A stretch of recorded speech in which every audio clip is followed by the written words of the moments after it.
get everyone to yes, as they say.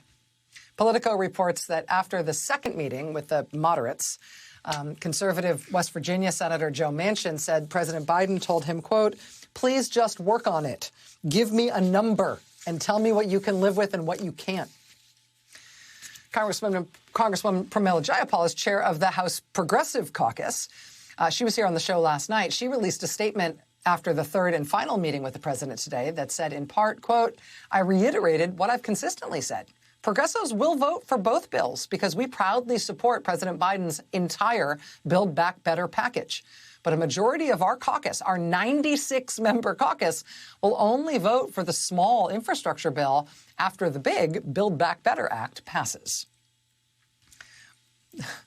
Desperate to know how all these meetings went. We have just the person to ask. Joining us now is a member of the Progressive Caucus who attended the last of those meetings today with President Biden, California Democratic Congresswoman Barbara Lee. Congresswoman Lee, it's always a real pleasure to have you here. Thank you for making time. Thank you, Rachel. I'm really happy to be here with you again.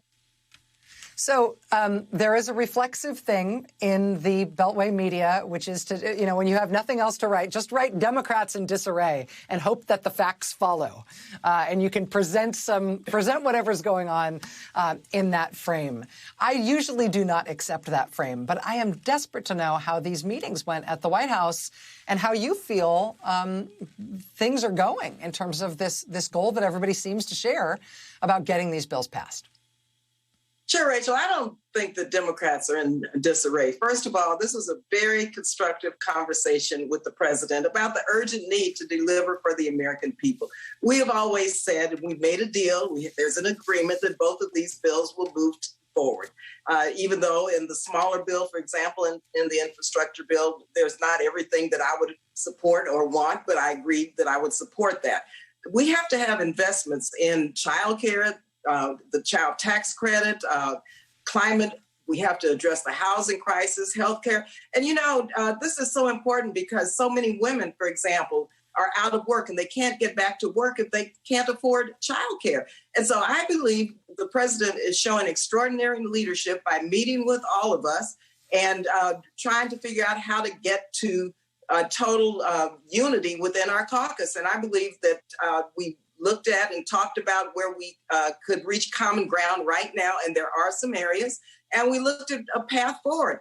And finally, I just have to say, I do think we need a little bit more time because I believe that we could be unified as Democrats and come out with two bills, which we agreed upon, that would really speak to the aspirations and the needs of the American people. When you say you need more time, do you believe that the deadlines, or at least the target dates that had been agreed to thus far, should be pushed back and might be pushed back?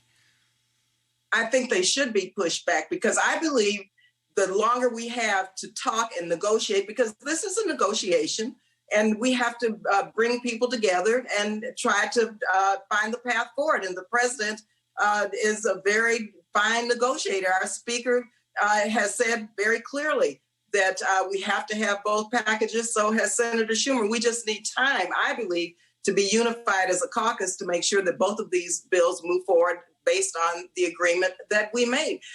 This is a transformational moment. This is an inflection point. We have so many needs which have been neglected for decades. And so we cannot let this go down in any way, shape, or form. This is a transformational moment, as I said, and we have no option but to make sure that both of these bills pass. Sort of famously, when President Biden was vice president to President Obama, according to both of them, the arrangement that they made when they decided to become a pair, when they decided to become running mates, was that Vice President Biden would always be the last man in the room on any important decision. That whatever meetings were taken, whatever discussions would happen, he would be the last person to meet with the president before a decision was made. I note that Vice President Biden today chose to meet with the progressives, chose to meet with the liberals last, at the end of all of those other meetings with leadership and with the moderates and the conservatives. I wonder if that does give you more insight, gives you any sort of advantage in terms of understanding what sticking points might have arisen earlier in the day, or where the president thought the most difficult points were that needed to be smoothed over. Sure. Well, I think that, and I have to say that the president is listening to a variety of members of caucus, to the caucus, to make sure that he understands everyone's points of views. But we did learn that there are many areas that we care about altogether, unified.